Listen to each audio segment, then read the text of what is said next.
hivi yani, hapo sisi hatujapendeza ni yani nasemea kwamba watu wengine sio mapresenter sio nini, yani hata ukiwa mtaani hivi unajua kabisa huyu kama sio mtangazaji basi msanii. Yani mikatu inakuwa tofauti ni for sure. Mimi naelewa kila ambacho tunakuwa kizungumza, lakini pia ni kitu kizuri sana especially kwa upande wa msanii.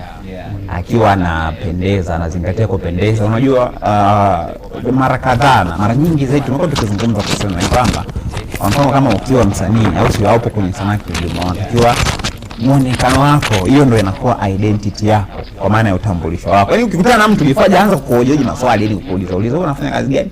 Ndio iko tu hivi, huyu ni msanii, huyu atakuwa msanii.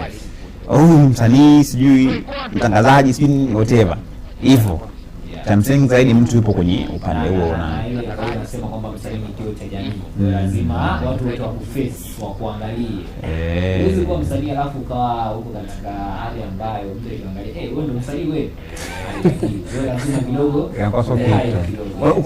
unahisi kuna sehemu labda ni somo ambalo linafundishwa au ni mtu anajitambua tu mwenyewe. Kwa mfano msanii yani upo tayari kwenye huo upande, unatakiwa utambue tu mwenyewe kama natakiwa niwe msafi nikati yangu hivi na hivi na hivi na hivi. Ni wewe tu yani vile unavyokuwa unaendelea kufanya sawa, kwa sababu unakuta mtu kuna mtu ambaye anaweza akawa na kipaji sawa, ila asitambue kwamba